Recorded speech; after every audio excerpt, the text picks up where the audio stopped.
Number 1. The Bosnian Pyramid of the Sun. Stand at the base of a steep, forested hill outside the town of Visoko, about 30 kilometers northwest of Sarajevo, and you are looking at what one man insists is the oldest and most powerful machine on Earth. The hill is called Visočica. Its slopes rise roughly 213 meters above the valley floor, which makes it taller than the current height of the Great Pyramid of Giza, around 139 meters. In 2005, a Bosnian-American businessman named Samir Osmanagic, who goes by Sam, announced that this hill was not a hill at all. It was a pyramid, he said, buried under soil and trees, and it was around 12,000 years old. That age alone would rewrite history, since it would make the structure far older than any accepted pyramid on the planet. But the claim that keeps this site in the conversation is stranger still. Osmanagic and researchers connected to his foundation say, the pyramid emits a focused electromagnetic beam from its apex. The beam is described as about 4.5 meters in radius, with a frequency of 28 kilohertz, rising straight up into the sky. A physicist named Slobodan Mizdrak reported detecting an ultrasound signal there. Here's why physicists raise an eyebrow. 28 kilohertz is ultrasonic, above the roughly 20 kilohertz ceiling of human hearing, and the beam is said to hold its strength as it rises, rather than weakening with distance. Real energy radiating from a point spreads out and fades according to the inverse square law. A signal that does not weaken with height is not behaving like any known natural emission. Underground, in a tunnel network called Ravne, Osmanagic points to ceramic blocks he calls energy blocks, and to ionized air he says can heal. Mainstream science does not agree. In 2006, the European Association of Archaeologists issued a blunt statement calling the project a cruel hoax that threatened genuine heritage. The geologist Stjepan Ćorić identified the hill as a natural formation of flysch, alternating layers of sandstone, mudstone, and conglomerate that fracture into flat, block-like shapes. The famous paving stones and concrete blocks, geologists say, are naturally cemented breccia. Even Robert Schoch, a scientist open to unconventional ideas, concluded the hill itself is natural, though parts of the tunnels were modified by human hands. So we have three readings: an engineered pyramid firing a beam, a natural flysch hill, or a natural hill with later human tunneling. If a natural hill can be mistaken for an energy machine, what does a genuine geological oddity look like? For that, a desert mountain in China. Number 2. The Baigong Pipes. Near the city of Dalinga, in the Qaidam Basin of Qinghai Province, a mountain called Baigong sits beside a saltwater lake named Tosun. In the mountainside, there is a triangular cave, and inside that cave, and scattered along the nearby shore and even under the lake, are rusty tubes. They look like metal pipes. They range from a few millimeters across to about 40 centimeters in diameter, and they are embedded directly in the rock. In 2002, Chinese state media reported on them, and the story exploded. The most sensational version claimed the pipes were 150,000 years old, and that they might be the remains of a prehistoric civilization, or even a UFO base. An assay run at a local smeltery by a man named Liu Shaolin found iron oxide, silicon dioxide, and calcium oxide, plus around 8% of material the test could not identify. That 8% unknown became the headline. Metal pipes, impossibly old, made of something science cannot name. The reality is less cinematic, but genuinely interesting. The Qaidam Basin is arid, high, geologically young, and rich in oil, gas, and salt. In 2007, a study involving researchers from the China Earthquake Administration attributed the pipes to natural processes. The leading explanation is that they are fossilized tree root casts. When roots were buried in sediment, iron-rich groundwater percolated through them, and minerals replaced the organic material or coated it. The organic core rotted away and left a hollow, mineral-walled tube. That is why the cross-sections look like pipes. The 8% unknown almost certainly reflects the limits of a single bulk test, not an exotic alloy. There is no evidence of smelting, casting, or tooling. The pipes follow the bedding planes of the rock and branch the way roots branch, not the way plumbing is laid out. Similar structures are documented in Louisiana and in Italy. The region does have elevated natural background radiation from mineral deposits, but that has nothing to do with the tubes, and the dating is fatal for the artificial theory. 150,000 years ago predates any known human metalworking by roughly 144,000 years. So again, three positions: manufactured pipes, fossil root casts, or iron concretion diagenesis in young sediment. Nature can fake a pipe, but can nature bend a compass? In Ohio, it does exactly that. Number 3, Serpent Mound. In Adams County, in southern Ohio, an enormous serpent of raised earth winds across a plateau above Ohio Brush Creek. It stretches about 411 meters, or 1,348 feet, from the coiled tail at one end to the open jaws at the other. That makes it the largest documented serpent effigy in the world. It stands a little over a meter high and about 6 meters wide, folding through 7 curves with an oval feature at the mouth that might be an egg, or the sun, or prey. Who built it, and when, is still argued. Some evidence points to the Adena culture around 300 BCE. Other radiocarbon work, by Robert Fletcher and Bradley Lepper, pointed instead to the Fort Ancient culture around 1070 CE. A later study led by William Romaine pushed back toward an earlier Adena date. But the genuinely strange thing about this place is not the effigy. It is the ground underneath it. Serpent Mound sits on top of what geologists call the Serpent Mound crypto-explosion structure, a disturbed circular zone roughly 8 kilometers across. Inside it, researchers found shocked quartz and shatter cones, the fingerprints of a meteorite impact. That impact is estimated at around 300 million years ago, in the late Paleozoic, long before any human walked the ridge. The blast faulted, folded, and shattered the bedrock, and left rock that is magnetized and uplifted in the ring and central peak pattern typical of impact craters. Because of that mangled, magnetized rock, the area produces measurable magnetic and gravitational anomalies. Compasses and even GPS can behave erratically in parts of the structure. This is a real, documented effect, not folklore. Naturally, fringe writers say the builders sensed the earth energy here and chose the spot for its power. Archaeologists offer a simpler idea. The ridgetop is dramatic and visible, and the effigy's head aligns with the summer solstice sunset, so the builders may have chosen it for sightlines and sky, not magnetism. Frederick Ward Putnam of Harvard preserved the mound in the 1880s, after Ephraim Squire and Edwin Davis first surveyed it in 1848. No burials were found inside the serpent itself. In 2023, it joined the UNESCO World Heritage List.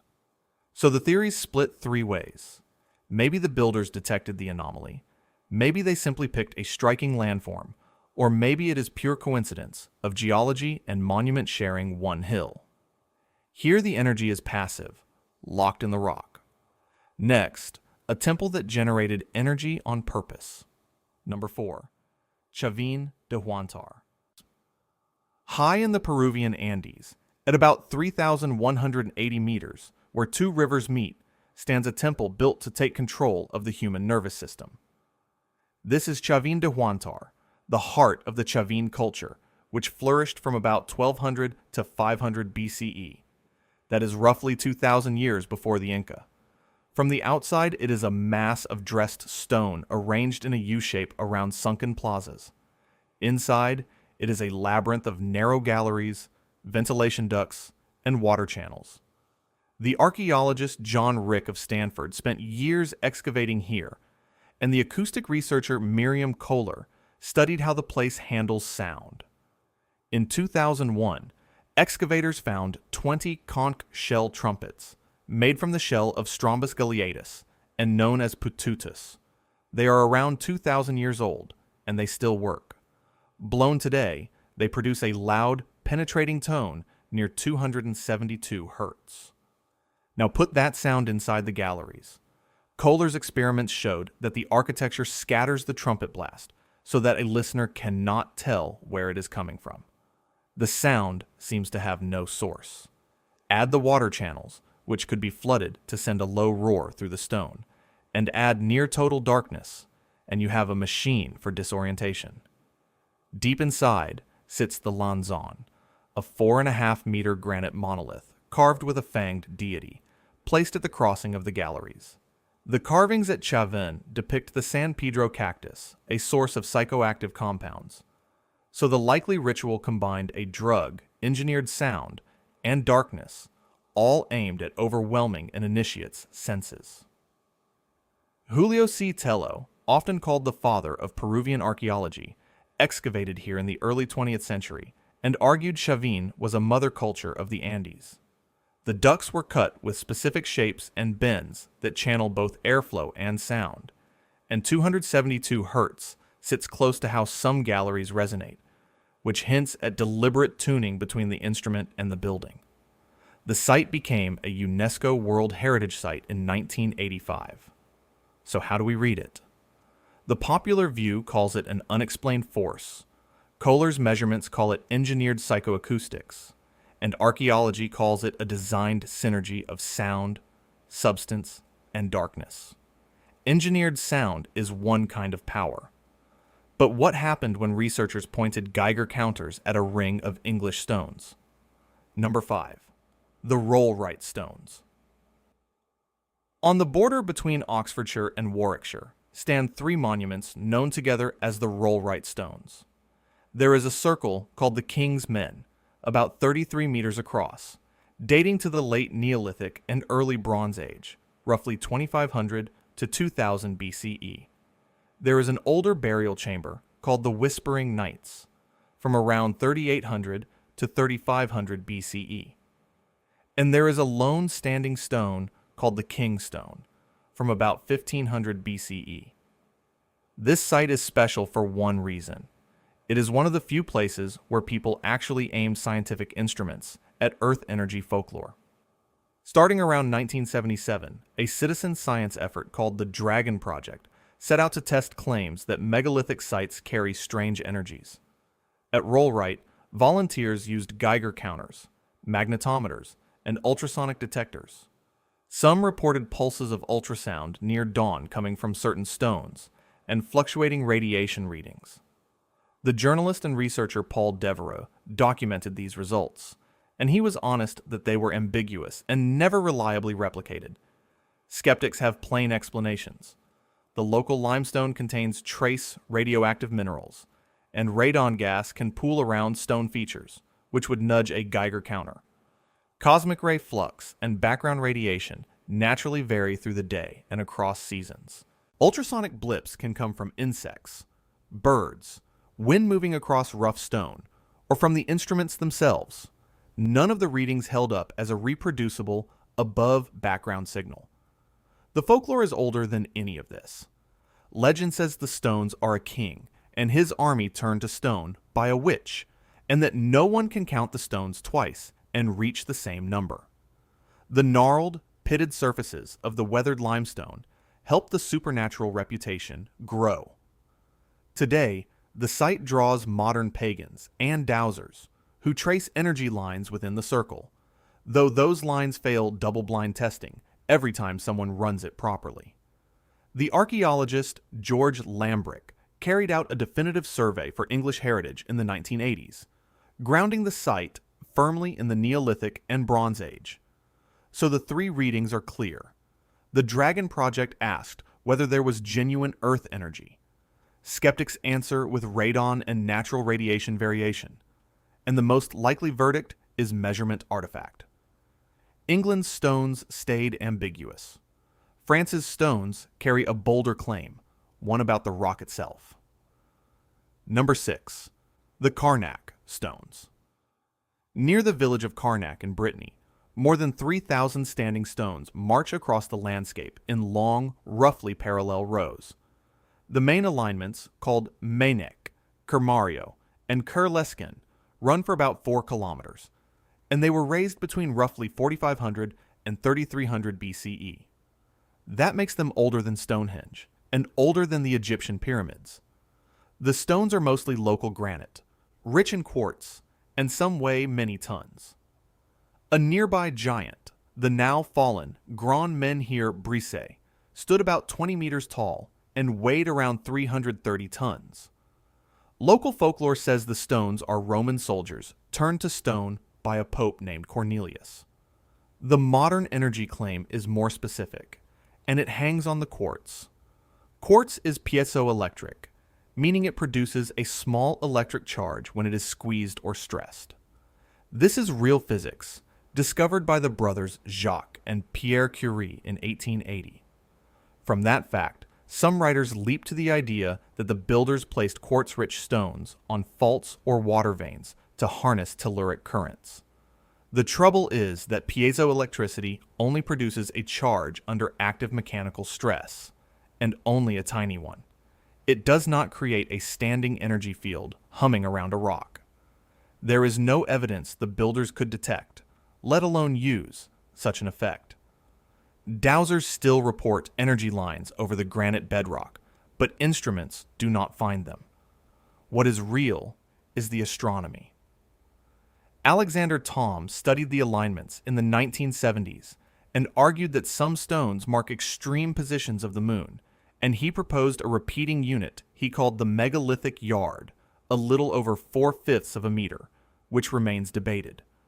The stones were not raised in a single project. Successive Neolithic communities added to them over many centuries. Nearby lies the Saint-Michel tumulus, one of the largest grave mounds in continental Europe, at about 125 meters long, and the dolmen of Curcado, built around 4600 BCE, among the oldest megalithic tombs anywhere. Magnetic and ground-penetrating surveys have mapped stones that have toppled or been buried, so the readings divide the usual way. The fringe view says the builders harnessed piezoelectric energy. Archaeology says the alignments served astronomical, territorial, or ceremonial purposes, and the plain physical view says there is no special energy here beyond geological background. From quartz in France, we go to a German site sold for a century as a pagan power center, which turns out to be medieval. Number 7. Externsteine. In the Teutoburg forest of Germany rises a striking row of narrow sandstone pillars, the tallest about 40 meters high. They are natural.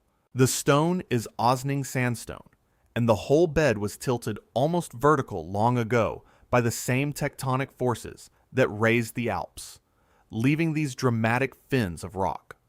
But people have used and modified the pillars, and that is where the mystery starts. High on one pillar, someone cut a chamber with a circular window, and that window is aligned to the summer solstice sunrise and to the northern moonrise. That alignment is genuine archaeoastronomy. Here is the catch. The clear evidence at Externsteine is medieval and Christian. A famous relief carving of the Descent from the Cross was made around 1130 CE. The site belonged to a nearby Benedictine abbey and was used as a pilgrimage site and a hermitage, with rock-cut tombs and cells consistent with Christian ascetic life. There is no reliable evidence of any pre-Christian temple carved into these rocks.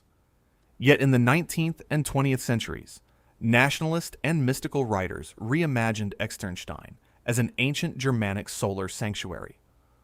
Under the Nazi regime, the SS research group known as the Ahnenerbe, backed by Heinrich Himmler, promoted the site and funded excavations led by Julius André. Those digs found little to support the pagan temple idea. The energy narrative comes from a different source. In 1921, Alfred Watkins published a book proposing that ancient landmarks line up along tracks he called lays.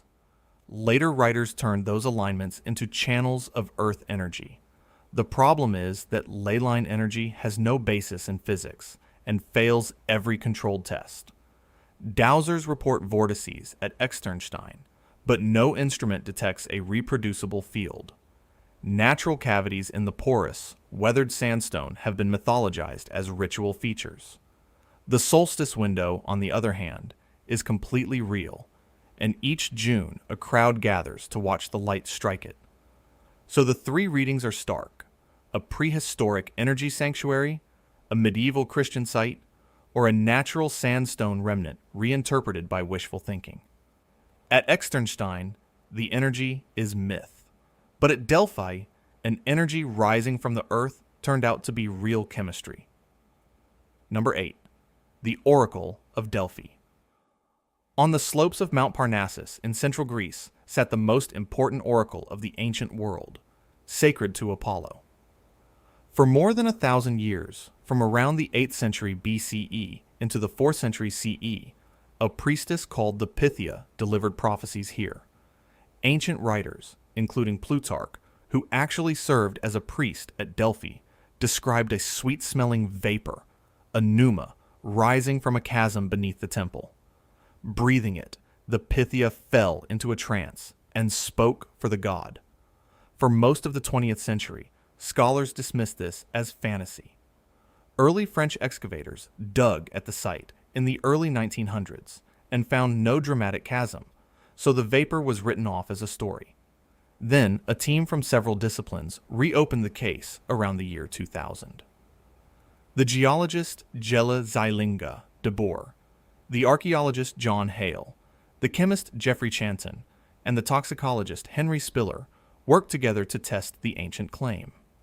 De Boer identified two faults crossing directly beneath the temple, the Kerna Fault and the Delphi Fault, forming a fractured zone. The local limestone is bituminous, meaning it is rich in hydrocarbons. Friction and heat along active faults could warm that rock and release light hydrocarbon gases. When the team sampled spring water and mineral deposits near the temple, they found traces of ethylene, ethane, and methane. Ethylene was the key. It is a sweet-smelling gas that was once used as an anesthetic, and in low doses it produces euphoria and a trance-like state. Henry Spiller, studying its effects, noted how closely they matched the ancient descriptions of the Pythia: pleasant sensations, altered awareness, and occasionally a violent raving episode. Plutarch even recorded that the vapor's power faded over the centuries, and that one session went horribly wrong, leaving the priestess raving until she died days later. Seismic activity opening and closing the fractures would explain why the oracle's strength rose and fell across generations. The case is not fully closed. Later researchers, including the geologist Giuseppe Etiope, questioned whether ethylene could reach a strong enough concentration and proposed a mix of methane and carbon dioxide, or a partly psychological effect driven by expectation. So the readings run from ancient to modern. The breath of a god, ethylene intoxication from the faults, or other gases and the power of belief. Real gas, real trance. Next, real acoustics wearing the costume of mystic energy. Number 9. Stonehenge. On Salisbury Plain in England stands the most famous stone circle on Earth, and the real strangeness about it is not a hidden field. It is sound. Stonehenge was built in phases, from around 3000 BCE, when the ditch and bank were dug, to about 2500 BCE, when the great stones were raised. The huge sarsen stones are silkrete boulders that a 2020 study led by David Nash traced to West Woods, about 25 kilometers away. The smaller blue stones came from the Preseli Hills in Wales, about 225 kilometers away, sourced by Mike Parker Pearson and colleagues to specific outcrops. The sarsen circle originally held 30 uprights capped by a continuous ring of lintels, locked together with woodworking joints translated into stone, mortise, and tenon, tongue, and groove. The whole monument is aligned to the solstice, so the midsummer sunrise and midwinter sunset fall along its axis. And in 2020, the acoustician Trevor Cox built a detailed scale model, 1/12 of full size, and measured how the completed circle handled sound. The result was clear. The intact ring produced strong reverberation, around 0.6 of a second, that amplified sound for anyone standing inside, while keeping it contained within the circle. Earlier work by Rupert Till at a full-scale replica in Washington state found similar resonance and echo effects. The archaeoacoustician Stephen Waller went further, suggesting that interference patterns of sound, where two players create zones of loud and quiet, may lie behind old legends of dancing stones and invisible pipers. What about the electromagnetic claims, the buzzing and humming people report? Those are anecdotal, and no reproducible peer-reviewed data supports a magnetic anomaly. The sarsen and dolerite are not magnetic, but there is one more genuine sonic detail. Some of the Praecelli bluestones are lithophonic, meaning they ring like bells when struck. Researchers Paul Devereaux and John Wozencroft proposed that the builders may have chosen those stones partly for their sound. Around the monument, 56 pits called the Aubrey Holes may have held stones or timber and served calendrical purposes, and cremated remains show the site was a cemetery from around 3000 BCE. So the readings sort cleanly: an energy node on a ley line, engineered acoustics and astronomy, or the ringing rock idea from archaeoacoustics. Sound and light are real energies. Our last site hides shimmering sheets that by all rights should not be there. Number 10. The Pyramid of the Sun, Teotihuacan.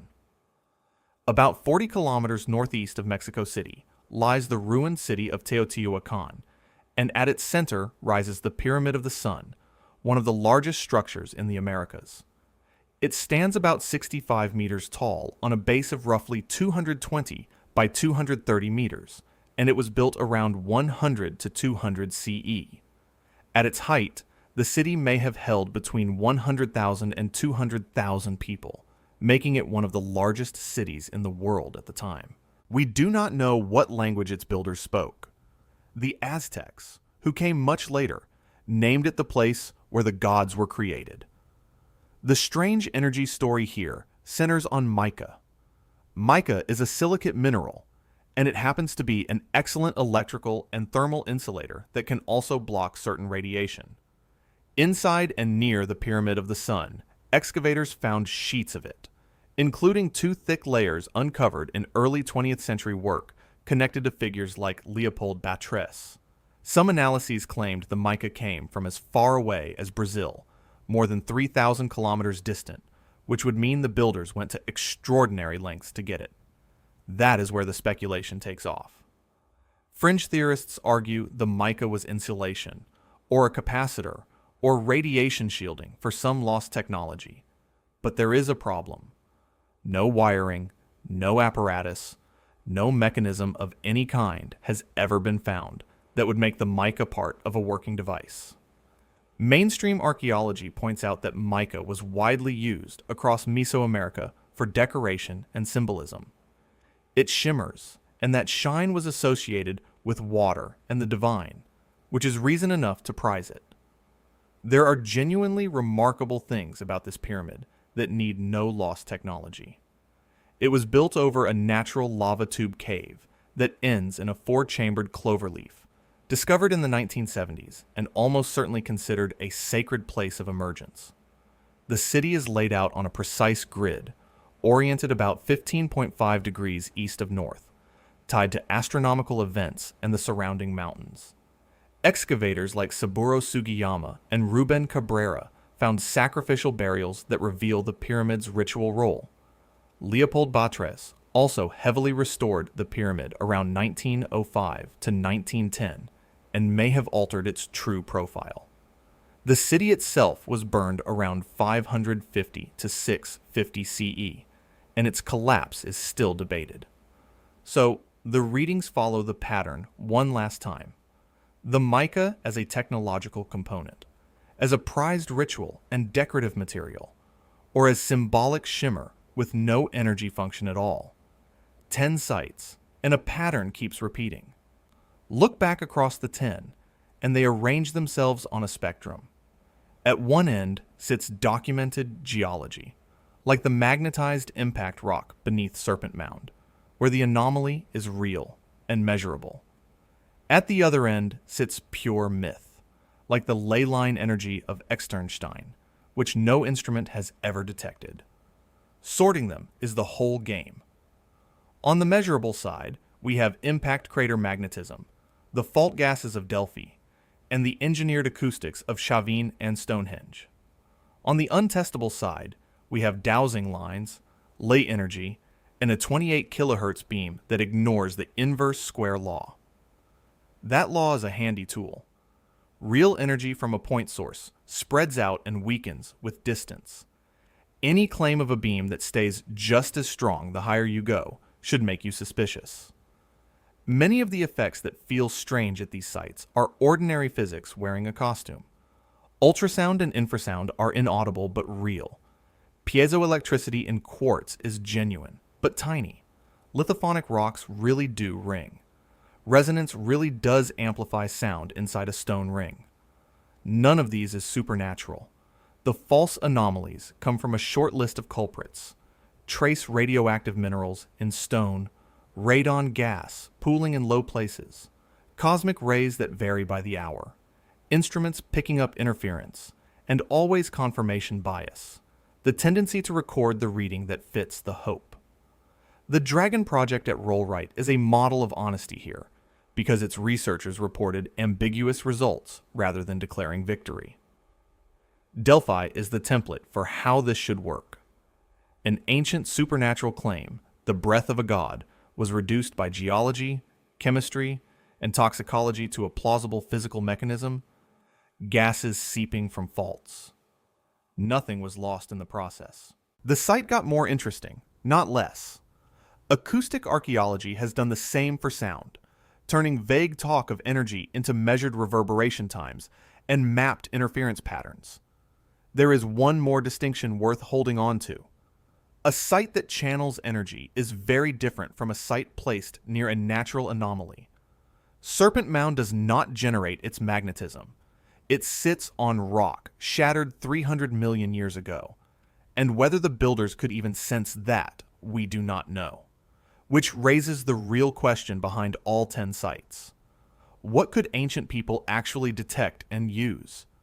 Strip away the lost supertechnology, and the ancient builders who made these sites were still extraordinary observers. Look at the sky watching alone. The solstice window at Externsteine, the solstice axis at Stonehenge, and the solstice-facing head of Serpent Mound all show people tracking the sun with precision, then freezing that knowledge into stone and earth. That is a real technology, just not an electrical one. They also moved the right materials over impossible distances. Stonehenge's builders hauled bluestones 225 kilometers from Wales. Teotihuacan's builders may have brought mica from thousands of kilometers away. Chavín's priests imported conch shells from the distant coast to make their trumpets.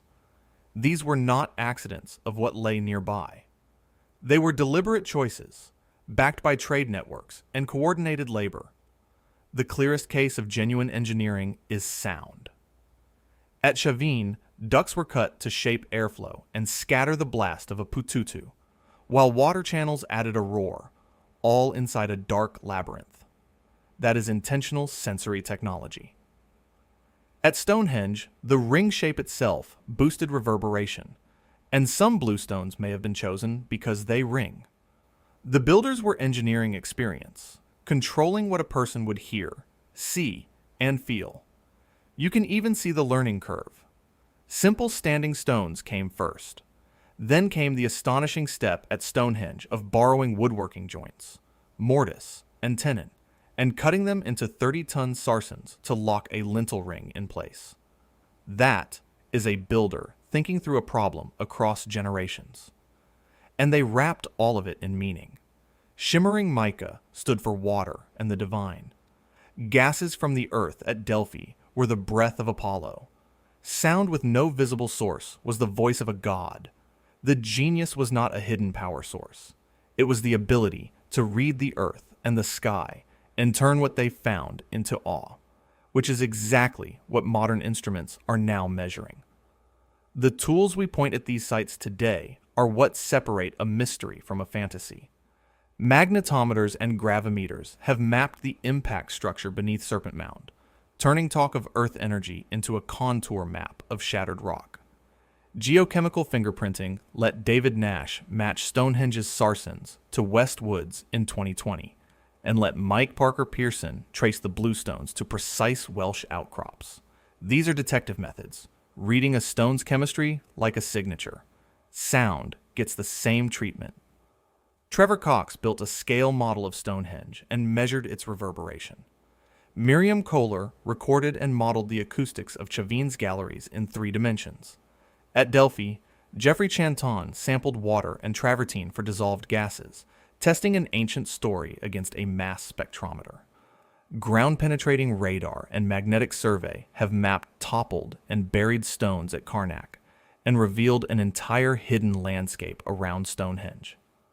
The point of all this is not just discovery, it is the discipline of replication and controls. A reading that appears once and never again is not a finding. This is why peer review matters, and why the European Association of Archaeologists could firmly reject the Bosnian Pyramid while accepting a redating debate at Serpent Mound. One claim failed the test. The other is a legitimate open question in the literature. Some mysteries dissolved entirely under the right tool. The Baigong Pipes were resolved by analyzing them as fossil root casts.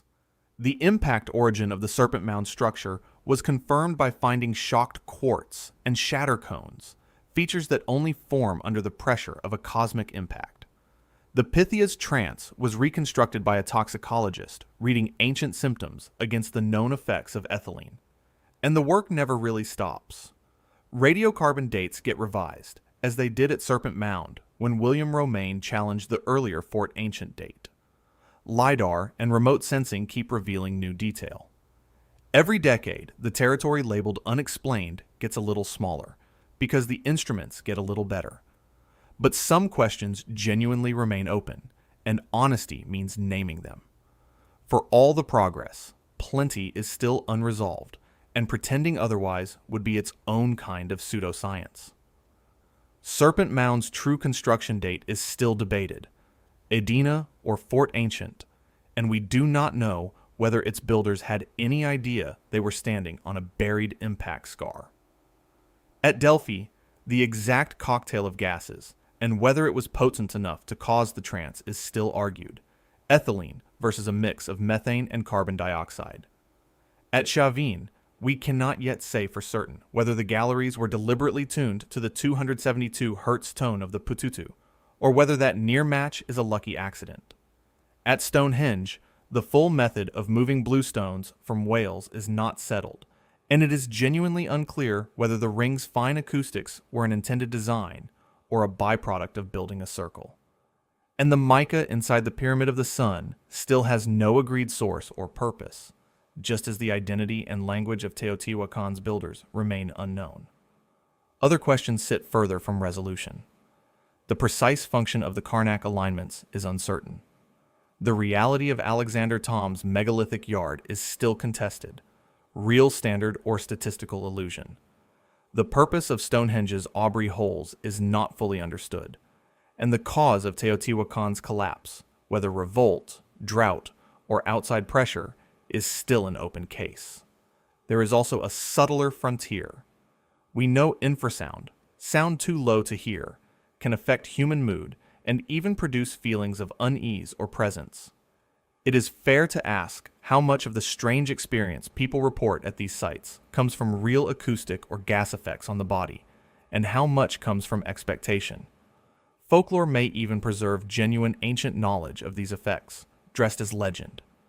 The honest position is the hardest one to hold. The absence of a known mechanism is not proof of a lost technology, and not proof that there is nothing to find. It is simply an open question, and open questions are where real science lives, in the productive tension between skepticism and curiosity. That tension is the point. Across all 10 sites, one pattern keeps returning. A small, real effect gets stretched into a superpower. A magnetized rock becomes an energy vortex. A fossil root becomes an alien pipe. A gas from a fault becomes the literal voice of a god. Humans are drawn to the story of strange energy because it promises that the ancients had access to something we have lost, some power hidden just out of reach. But look at what survives a hard, honest examination, and it is still astonishing. Gas really did seep from the faults under Delphi and put a priestess into a trance for 1,000 years. Sound really was engineered at Chavín to hijack the senses, and at Stonehenge to fill a ring of stone. Rock really was hauled hundreds of kilometers because it rang like a bell or shimmered like water. None of that is supernatural, and all of it is remarkable.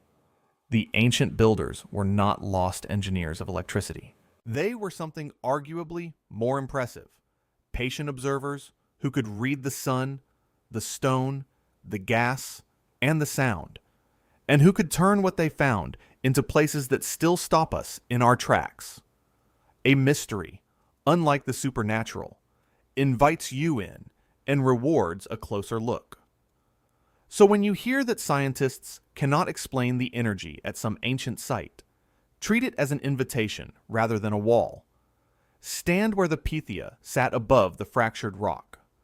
Stand inside the Sarsen ring and listen to it hold your voice. The strangest energy at any of these places is not a beam or a field. It is the human drive to build meaning into a landscape and to leave, in earth and stone, a signal we are still reading.